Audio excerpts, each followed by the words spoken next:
여러분, 전인수 교수입니다. 오늘 15주차 마지막 사이버 시간인데 여러분 꼭 들으셔야 됩니다. 그래서 제가 이거 기말고사 문제풀이를 간단하게 여러분들 설명을 드리겠습니다.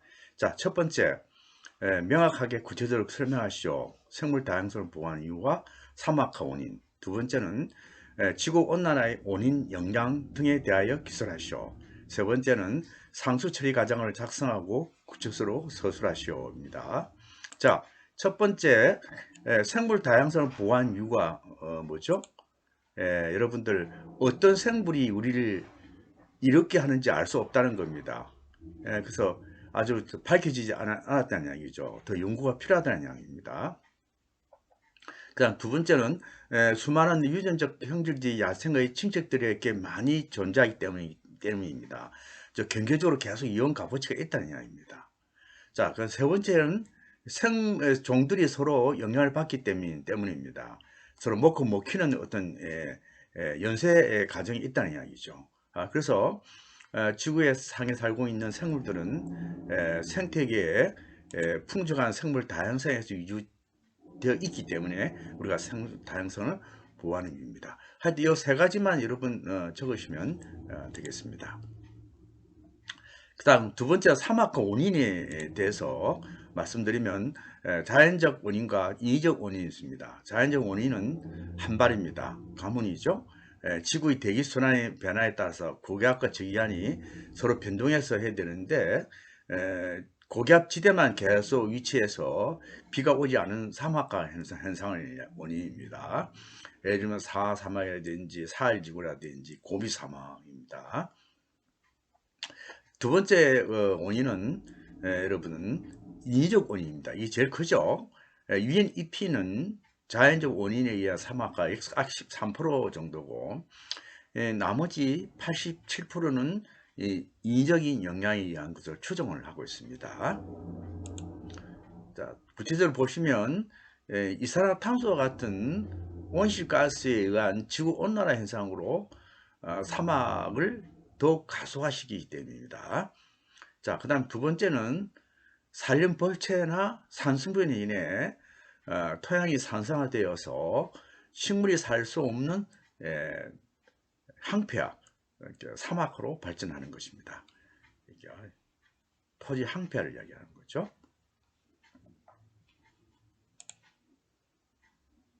그 다음에 여러분 두 번째 문제, 지구온난화이죠. 지구온난화 문제입니다.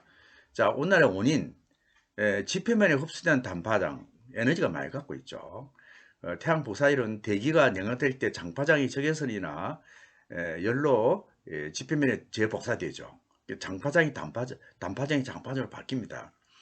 그래서 열을 뺏기죠. 이러한 장파장의 복사열은 대기 중의 이산화탄소, 특히 수증기 등 온실가스 흡수층을 통과하지 못하고 다시 지표면을 하는 됨으로써 지표면 온도를 상승시키는 게 원인입니다. 여러분들 이제 여기서 중요한 게 단파장과 장파장을 꼭 의미를 꼭 집어넣어야 됩니다. 그래서 장파장, 단파장을 넣으셔야 온난화 원인을 우리가 잘 설명할 수가 있습니다. 자, 영향을 보죠. 영향을 보시면 생물 다양성을 상실하죠. 그래서 100년에 3도씩 기온이 상승함에 따라서 기후대 이동이 연간 10km를 이동되는데 식생 이동 속도가 약간 2km밖에 늦어서 기후대 이동에 적응하지 못해서 식생 분포가 축소되고 멸종되고 생물 다양성이 상실됩니다. 우리 소나무 군락이 우리 2100년 되면 거의 다 없어져 버리죠. 자, 두 번째는 해수면 상승입니다. 지구온난화로 해수면이 지속적으로 상승하게 됩니다.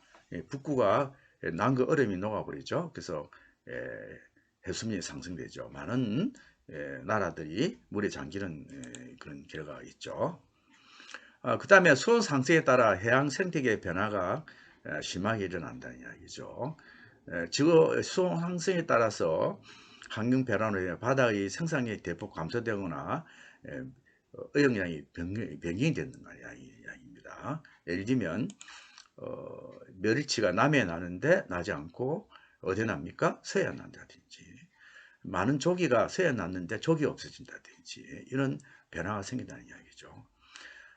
그 다음에 마지막으로 기후변화.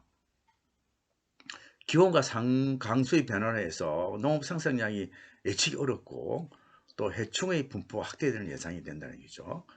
그게 네 번째입니다. 그 다음에 이제 여러분들 이제 또 중요한 게 지구 온난화에 대한 대처죠. 원천적으로 온실가스의 배출을 억제하고 그 대신 산림 흡수를 확대함으로써 대기 중에 온실가스 축적을 최대한 제한하는 게 중요하죠. 그래서 지구온난화의 죽음이 뭐죠? 이산탄소죠. 그 배출 최소화하는 방안, 즉 뭐죠? 화석연료의 소비 감소가 관건이죠. 자, 그 다음에 세 번째는 그 장기적인 이제 전망하기 위해서는 국제협약인 기후변화 협약을 채택하는 겁니다. 그래서 2015년에 프랑스 파리에서 195개국이 모여서 2020년 파리 협정을 체결합니다. 그에 따라서 책을 내용을 보시면 2100년도까지 지구 평균 온도 상승률을 약 2도씨 이하로 제한하면서 목표로 해서 각 나라 195개국 당사국들이 자기 목표를 담은 국가별 자발적 온실가스 방제 방안을 5년마다 사무국에 제출하도록 의무한 거죠. 중요합니다. 자, 마지막 상수 처리죠.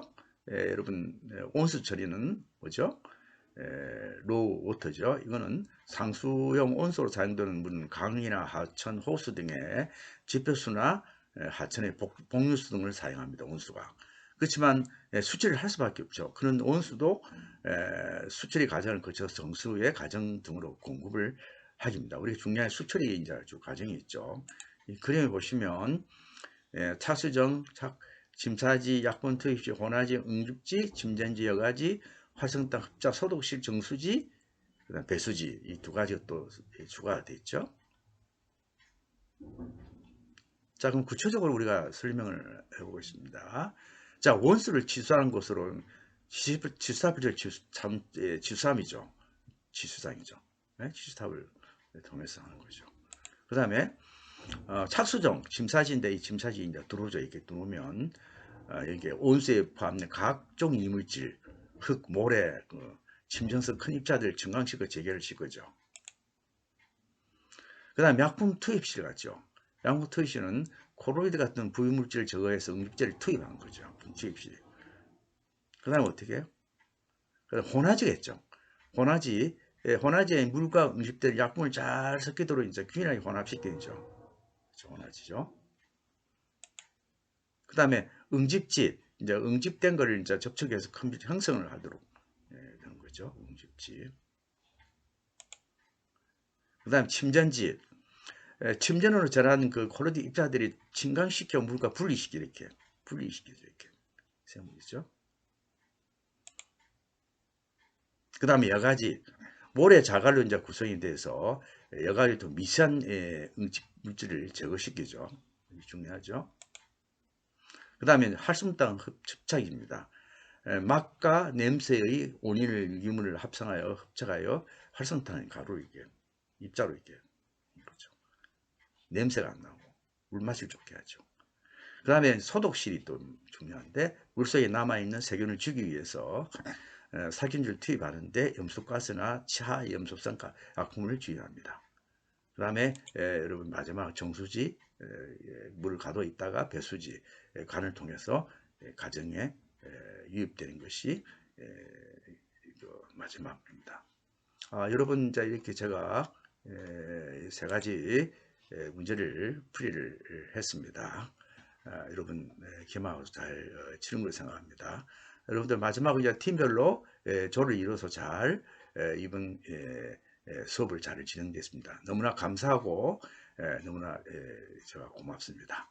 자, 다음 기회에 여러분 다시 뵙는 기회를 약속하겠습니다. 감사합니다. 수고하셨습니다.